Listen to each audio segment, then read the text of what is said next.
Hello everyone, welcome back. मैं प्रगति सिंह आज आपको आयोडीन के बारे में बताऊंगी।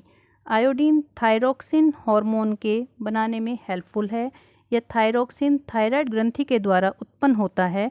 मनुष्य के शरीर में 25 से 50 मिलीग्राम आयोडीन होता है और इसमें से थायराइड में 10 मिलीग्राम पाया जाता है। रक्त में आयोडीन स्वतंत्र रूप में या प्रोटीन के साथ मिलकर रहता है, जो थायराइड क्रिया में आने वाले बदलावों के स्तर पर निर्भर करता है। इस ग्रंथि की क्रिया अधिक होने से रक्त में आयोडीन की मात्रा बढ़ती है और ग्रंथि की क्रिया कम होने से आयोडीन की मात्रा घटती है। आयोडीन के कार्य। आयोडीन का मुख्य कार्य थायरोक्सिन का निर्माण करना होता है। थायरोक्सिन के निम्न कार्य हैं। यह विभिन्न टिश्यू में ऑक्सीकरण की क्रिया को उत्तेजित करता है, जिससे फिजिकल और मेंटल डेवलपमेंट तेज गति से होता है।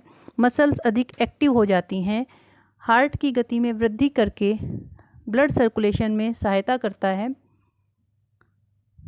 आयोडीन तंतुओं को ऑक्सीजन ग्रहण करने में सहायता करता है। ग्लाइकोजन को ग्लूकोज बनाने में आयोडीन हेल्पफुल है। रिप्रोडक्शन में हेल्पफुल है। विभिन्न न्यूट्रिएंट के डाइजेशन में हेल्पफुल है। आयोडीन के स्रोत। आयोडीन साधारण भोज्य पदार्थों में बहुत कम मात्रा में पाया जाता है। आयोडीन युक्त भूमि में उपजे फल, अनाज, सब्जियों में इसकी मात्रा अधिक पाई जाती है। अर्थात जिस स्थान पर मिट्टी में या पानी में आयोडीन है, उन स्थानों पर उपजे फल और सब्जियों में आयोडीन की मात्रा आ जाती है। यही कारण है कि समुद्र तट पर या उसके पास के इलाकों में उत्पन्न किए गए प्लांट्स और एनिमल्स फूड सोर्स में आयोडीन की उपस्थिति अधिक रहती है। समुद्री घास, समुद्री मछली, प्याज में इसकी मात्रा अधिक रहती है। साधारण भोज्य पदार्थों में आयोडीन की मात्रा उपलब्ध न हो पाने के कारण एक सरल तरीका खोजा गया है कि साधारण खाने में नमक में आयोडीन मिलाकर आयोडाइज नमक तैयार किया जाए, जिससे साधारण व्यक्ति इसको अपने भोजन में सम्मिलित कर सके। आयोडीन की अधिक पर्याप्त मात्रा न लेने पर मनुष्य के शरीर में निम्न रोग हो जाते हैं, जैसे गोइटर या घेंगा रोग। आयोडीन की कमी होने से थायरोक्सिन हार्मोन की कमी हो जाती है। इसीलिए थायराइड ग्लैंड की कोशिकाओं को आयोडीन को उत्पन्न करने के लिए अधिक कार्य करना पड़ता है, जिसके कारण कोशिकाओं की संख्या में वृद्धि हो जाती है। ग्रंथि का आकार बढ़ जाता है। इसे हम गोइटर या घेंगा रोग कहते हैं। ग्रंथि का आकार बढ़ने से सांस नली पर दबाव पड़ता है, जिसके कारण सांस लेने में परेशानी होती है तथा इसका पूरा उपचार कराना चाहिए। बोनापन या क्रेटिनिज्म।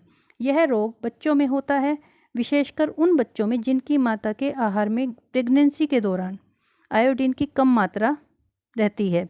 इसके निम्न लक्षण हैं: होंठ, आँखों और चेहरे में सूजन आ जाती है, त्वचा मोटी हो जाती है, फिजिकल और मेंटल डेवलपमेंट रुक जाता है, हार्ट बीट कम हो जाती है, जीभ मोटी हो जाती है, आकार में बड़ी हो जाती है, होंठ मोटे होने के कारण आपस में जुड़ते नहीं हैं तथा अक्सर खुले रहते हैं, रिप्रोडक्टिव ऑर्गन की वृद्धि रुक जाती है, लंबाई केवल 7 से 8 साल के बच्चे के समान होती है, शरीर का तापमान कम हो जाता है, पेट का आकार बढ़ जाता है, चेस्ट संकुचित हो जाती है तथा हड्डियां आगे की ओर उभर जाती हैं, ब्लड प्रेशर कम हो जाता है। नेक्स्ट, मिक्सोइडिमा। यह रोग अडल्ट लोगों में होता है। जिन अडल्ट के विकास की अवस्था में आयोडीन की कमी पाई जाती है, उनको यह रोग हो जाता है। इसका कारण, इसके लक्षण निम्न हैं: चेहरे पर कोई भाव नहीं होता, त्वचा के नीचे वसा के ऊतकों में डाइजेशन की गति धीमी होने के कारण फैट एकत्रित हो जाता है और हाथ, पाँव तथा चेहरे की त्वचा मोटी हो जाती है। व्यक्ति को किसी भी कार्य में रुचि नहीं रहती, ब्लड प्रेशर कम हो जाता है, हार्ट बीट कम हो जाती है, उत्साह, इंटेलिजेंस तथा स्फूर्ति में कमी हो जाती है। इसीलिए मनुष्य को अपने भोजन में पर्याप्त मात्रा में आयोडीन सम्मिलित करना चाहिए ताकि इन रोगों से बचा जा सके। Thank you.